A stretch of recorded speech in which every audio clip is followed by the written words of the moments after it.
Here at the Infographics Show, we have traveled far and wide, and so let me tell you a story involving the intrepid writer of today's video. Back in the day, whilst living in Mexico, he and his friend, a rather large and imposing Norwegian man, had been warned by Mexican locals not to walk down a particular street in the city, and they said especially don't think you can enter that male-only swinging door cantina at the end of the street. That, said our Mexican buddies, could be a hostile place, and definitely not a place where native foreigners would go.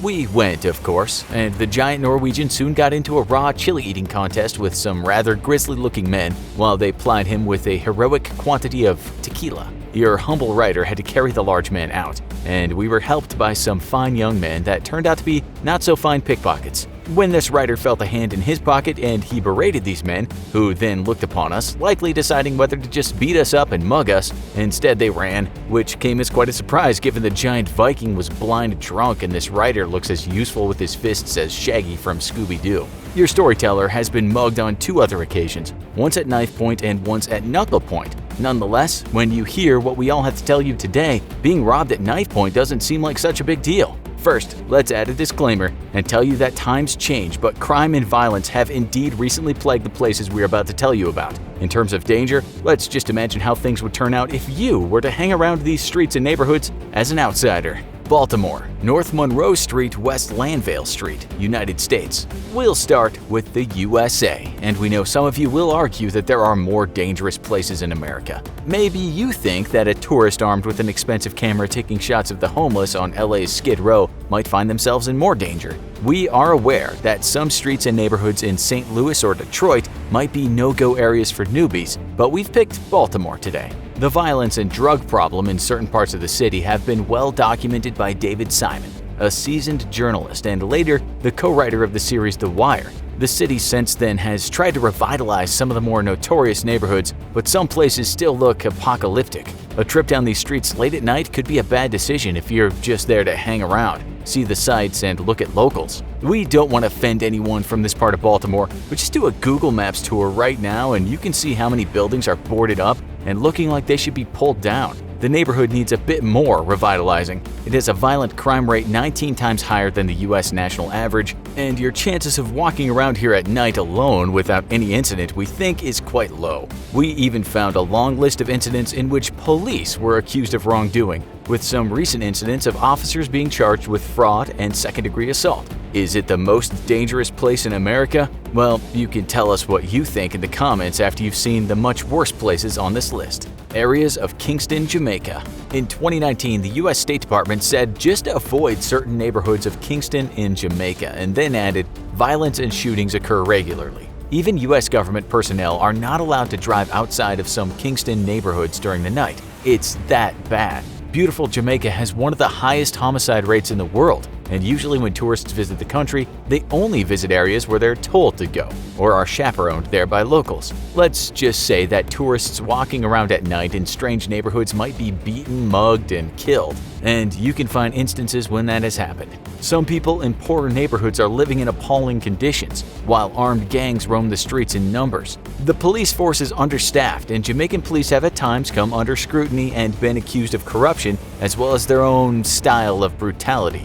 In 2018, because of rampant violence and murders, the government of Jamaica declared a state of emergency. The US government has said there are areas that should totally be off limits, areas called M zones. These aren't just pockets of Kingston, but 2/3 of the city. In case you're planning to go, some of those places are Mountain View, Trenchtown, Tivoli Gardens, Standpipe, Cassava Peace, Grants Pen, and Arnett Garden. We went looking for an actual Jamaican to tell us about the danger in Kingston, and we found a man who said he only knew too well where the worst places were because he was brought up in them. He said many of the areas are kind of interconnected, so you should be able to stay away from them. He said he left Kingston because of the mayhem, but he also said there are just lots of decent folks there trying to make a living. As for visiting his family, he wrote, "I only visit when it's absolutely necessary and only in the days because of the possibility of being robbed or being caught in a gang shootout or drive-by." He seemed to agree with the US Embassy as to where not to go, but he also added a few more places. Those included Jonestown, Dunkirk, South Side, Hannahtown, Whitfield Town, Rosetown, Waterhouse, and 2 Miles. We just looked at the local crime in Arnett Gardens, aka the Concrete Jungle, and found a lot of bad news, including a child being killed and then set on fire. In fact, we found an article from 2018 that talked about Jamaican expats who'd left the country a long time ago but returned there to retire. These people seem to have become soft targets for criminals. According to The Guardian, from 2012 to 2018, 85 Britons, Americans, and Canadians were murdered in Jamaica. One Jamaican who'd spent most of his adult life in the UK but later retired in Jamaica had this to say: "This country is anarchic. There's no law here." We imagine they didn't pick the most violent and downtrodden areas to live in. An outsider walking around some of the worst areas of Kingston would certainly be putting their life at risk. Vila Aliança in Bangu, western Rio de Janeiro, Brazil. There are lots of favelas in Rio, but as for which is the most dangerous, well, some are said to be better than others. They are all perhaps a little unpredictable. Favela just means something similar to a shantytown or slum, although some are in much better states than others. The one we're talking about today, Vila Aliança, is said to be totally lawless. Armed thugs rule the roost there, not the police. While families get on with life, go to work, enjoy their free time as much as possible, there are also bandidos that run the favelas, and they also help run the drugs trade in Rio. If you enter one, you might see teenage boys armed with machine guns. They might not kill you, since they are usually just on the lookout for other armed gangs that want more territory. We say might because it's perhaps not worth trying to find out. Shootouts with police or other gangs are common, and one young man said he hated seeing his friends die. He said because life in Brazil offered him little to nothing, the gang business was what he went into. An Australian man a few years ago actually asked a taxi driver to take him to this most dangerous favela, and the driver said the best she could do was drop him off about 500 yards away. He said people were just on their way to work since he had entered in the early morning. But as he got farther in, he was met by 3 young men armed with machine guns. Believe it or not, once they found out he wasn't a cop, he was invited into the middle of the favela. There he met one of the bosses, and they had an all-day drinking session with him and the community. But don't go thinking you can just wander into any favela, mainly because the crime rates are through the roof and you might rouse suspicion.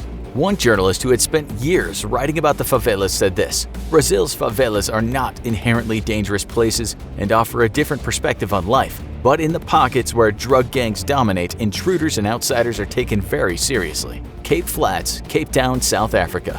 It's hard to pick one street here since it covers such a big area, but we found locals saying anywhere around the flats is a no-go area for tourists, especially walking around the streets during the night. One writer said the place was virtually quarantined to keep the violence inside, and the police were fighting a losing battle. The place, which covers a lot of ground, is overrun with gangs, and according to one of those gangsters who was interviewed by The Guardian, the police don't give them any trouble. Not exactly a good thing. A guy that wrote the book on gangs in Cape Town said over the last 5 years things have gotten much worse. He said until now the government seems to have been willing to let the Cape Flats burn. The flats saw 1,000 murders in the first 6 months of 2019. That's a lot for just one part of a city. The reason the writer said until now is because armored convoys were sent in by the army. This is how one local put it: "Every weekend around here, we hear someone is dead, shot, sexually assaulted, stabbed." Another local said, "You hear gunshots and hope it's not your child." When the army went into patrol in 2019, there was some really good news after the first weekend of them being there. Only 46 people were murdered that weekend. Only! The government said it was actually good news because it was a payday weekend and usually 50, 60, or 70 or more people are murdered on those weekends. The township Nyanga, which is also in the flats, had one less murder than the city of Baltimore in 2017. But Baltimore's population is more than 10 times the size. Yeah, we don't recommend you go walking around some streets in the Cape Flats at night. Rivera, Hernandez neighborhood, San Pedro Sula, Honduras. San Pedro Sula has long been recognized as one of the most dangerous places on Earth. Of late, anyway. As locals will tell you, there are places you can go in San Pedro Sula and places that you should stay away from. There is widespread poverty here. As industries and jobs disappeared, some people either headed out and tried to look for work elsewhere, or stayed and earned money through crime or became victims of crime. Some neighborhoods are incredibly run down, and some of the people face dire living conditions. The New York Times did a long piece on this neighborhood, saying dead bodies on the tarmac were common, and the battered streets at night were almost empty besides the presence of rival gangs. Those of Maro Salvatrucha, aka MS-13, and the 18th Street Gang. The older gang there is called Casablanca, which is now fighting along those other 2 gangs. All those gangs are busy trying to take over certain areas that we think would likely be a no-go place for an outsider at night or in the day. Of course, a tourist is not involved in the gang warfare, but still, you guys might want to give this neighborhood a miss. We can't point out one street, but thanks to the New York Times, we have a map of which areas are run by which of those gangs. If you walk around some of the streets, you might get mugged, extorted, or worse, killed. There are no police in the streets, and the government has left the place to its own ruin. 95% of homicides are unsolved, or were at least in 2019. We doubt things have suddenly changed in 2020. One of the gang members said there is no way out. They have nothing, no work, and so they vie for control in the drugs trade or extortion. Nightly, the gangs kill each other. As one gang member put it, either they kill us or we kill them. A few years ago, Honduras had the highest murder rate in the world, and the city of San Pedro Sula had the highest homicide rate in Honduras. And the worst part of that city was the Rivera Hernandez neighborhood. From what we can see, things got better, and then they got worse again. We doubt you'd enjoy a trip to this neighborhood. Catia, Caracas, Venezuela. This country has had one of the highest murder rates in the world for some years, just like another South American country called El Salvador. But the street gangs and very high murder in the Catia areas has made the headlines for years now. A neighborhood said to be full of grieving mothers. A few years ago, it was said killers were using chutes to dispose of bodies, and the murderers were very rarely arrested. Catia is called a barrio, by the way, which is similar to the favelas that we've already talked about. This means there's a certain amount of lawlessness, and unlike a place like Baltimore, the cops might not come running to your aid if you decide to enter there and get into trouble. Robbery is common, but more worrying are the reports of armed kidnappers. The country itself is still said to be one of the friendliest places you can visit, but there are those no-go areas. The UK government says don't stray out of the city at night and gives the highest level of security risk for travelers. The Canadian government said the same, stating organized criminal groups and gangs are rampant. Many criminals carry firearms, and victims are often injured or killed for failing to cooperate. It even says the cops have been found to have extorted money from tourists. It's no longer the most dangerous city in the world in terms of murders, but warnings are still issued stating that shanty areas around the city of Caracas, such as Catia, are off limits. You might be robbed or beaten or extorted or kidnapped or killed. Neighborhoods in Tijuana, Mexico.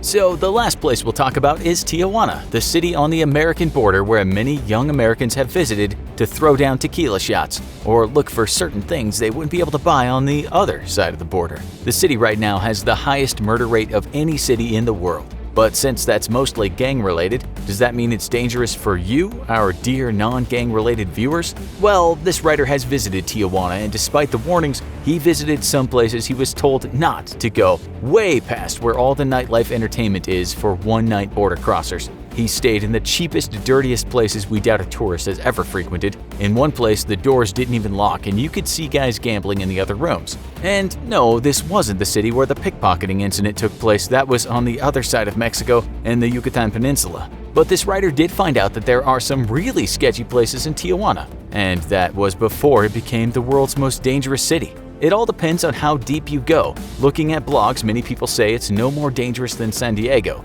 and you shouldn't believe the hype. But we can assure you, if you get off the tourist trail, you will find some shady places and shady police. This is a fact, and we can say that with experience.